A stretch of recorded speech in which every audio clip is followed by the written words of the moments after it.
Today on the Salvage King, from tragedy to triumph, we're going to take a busted down old building and make a new home for chickens. That's right, we've got chickens. More to come. And this is my buddy Steve, guest starring Steve Ruff. All right, there you go.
All right, guys, out there on the internet. So we got two foundations put together, putting the legs on them.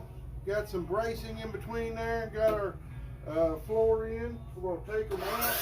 We're going to paint them, and then we're going to put our walls up. So stay tuned. Fucking hard board too. I wouldn't do it twice. I'm sorry it's nasty. Fucking hope it's hard. Oh, no.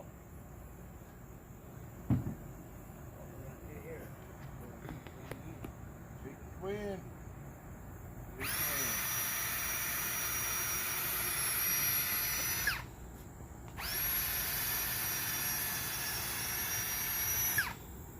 Stick building with salvage pallet wood. Stick building with salvage Steve. Alright,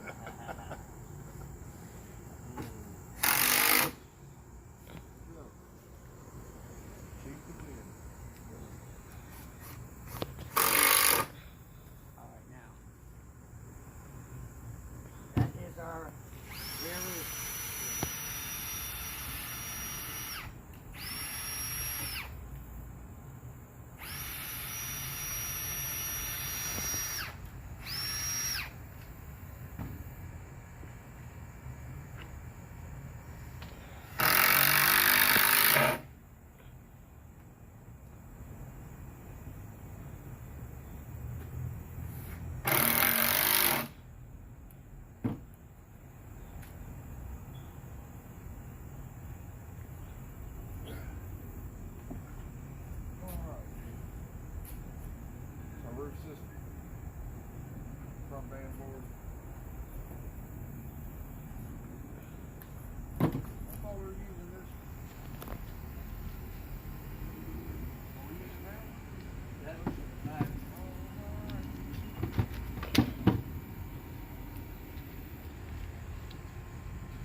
internet. So at the end of the day too, what we wound up having done, we ripped all of our boards to length. Remember, these were all pieces of pallets, so the pallets had to be disassembled and then cut down to usable lumber, and then cut down to the size that we needed to make our roofing and our wall supports. And then we ripped our solid piece of 3/4 CDX plywood, put it on each end. That'll add some rigidity to the frame. This is your typical stick building carpentry 101 setup. You have your joist running along the top and your supports screwed to your roof down to your base. You know, we got this little makeshift truss right here that the egg box will wind up being under, and then, you know, that back wall just wound up getting covered up with tin. We got some foam insulation we're going to put in there. So we're building two really identical chicken coops, and then what we're going to do is we're going to spread these apart and put a little roof system in between these two jack rafters or roof rafters, and cover it up with tin. And then we're going to put a new rabbit cage in there, and the rabbits and the chickens will all be kept together in this area.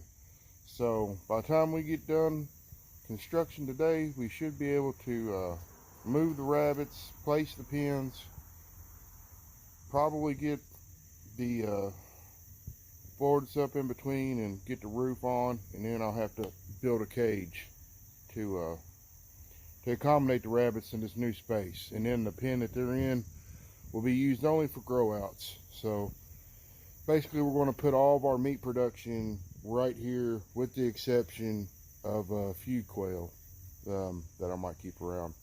But other than that, time to get at it, guys. We'll check back in.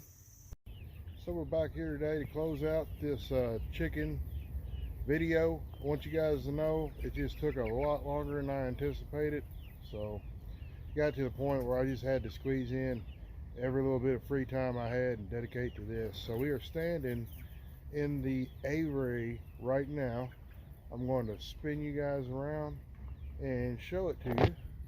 So this is a little tree perch that I built for the chickens. There's house one. House two, we are using the deep litter compost method here to straw and chicken.